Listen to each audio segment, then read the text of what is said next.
ಗಣಿನಾಡು ಬಳ್ಳಾರಿಯಲ್ಲಿ ಡಿಪ್ಲೊಮಾ ವಿದ್ಯಾರ್ಥಿ ಆತ್ಮಹತ್ಯೆ ಪ್ರಕರಣ ಸಂಬಂಧ ಅರವಿಂದ ಸಾವಿಗೆ ಪ್ರೊಫೆಸರ್ ಕಾರಣ ಅನ್ನುವಂತಹ ಗಂಭೀರ ಆರೋಪ ಕೇಳಿ ಬರ್ತಾ ಇದೆ. ಸಂಜಯ್ ಗಾಂಧಿ ಪಾಲಿಟೆಕ್ನಿಕ್ ಕಾಲೇಜಿನಲ್ಲಿ ಈಗ ಹೈ ಡ್ರಾಮಾವೇ ನಡೆದಿದೆ. ಇದು ಬಳ್ಳಾರಿಯಲ್ಲಿ ಡಿಪ್ಲೊಮಾ ವಿದ್ಯಾರ್ಥಿ ಆತ್ಮಹತ್ಯೆ ಪ್ರಕರಣಕ್ಕೆ ಸಂಬಂಧಪಟ್ಟ ಹಾಗೆ ಅರವಿಂದ ಸಾವಿಗೆ ಪ್ರೊಫೆಸರೇ ಕಾರಣ ಅಂತ ಆರೋಪ. ಸಂಜಯ್ ಗಾಂಧಿ ಪಾಲಿಟೆಕ್ನಿಕ್ ಕಾಲೇಜಿನಲ್ಲಿ ಹೈ ಡ್ರಾಮಾ ನಡೆದಿದೆ. ಶ್ರದ್ಧಾಂಜಲಿ ಸಭೆಯನ್ನ ನಡೆಸಿದ ಬಳಿಕ ವಿದ್ಯಾರ್ಥಿಗಳು ಪ್ರತಿಭಟನೆಯನ್ನು ಮಾಡಿದ್ರು.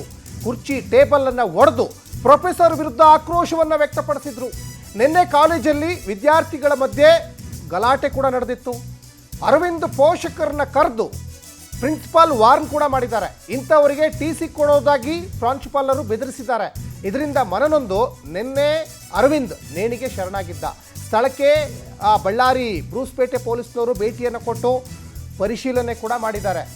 ನೋಡಿ, ಸಣ್ಣ ಪುಟ್ಟ ವಿಚಾರಗಳಿಗೂ ಈಗ ಆತ್ಮಹತ್ಯೆ ದಾರಿಯನ್ನು ಸ್ಕೂಲು ಕಾಲೇಜಿನ ಮಕ್ಕಳು ಹಿಡಿತಾ ಇದ್ದಾರೆ ಅನ್ನಲಿಕ್ಕೆ ಇದು ಒಂದು ಬೆಸ್ಟ್ ಎಕ್ಸಾಂಪಲ್.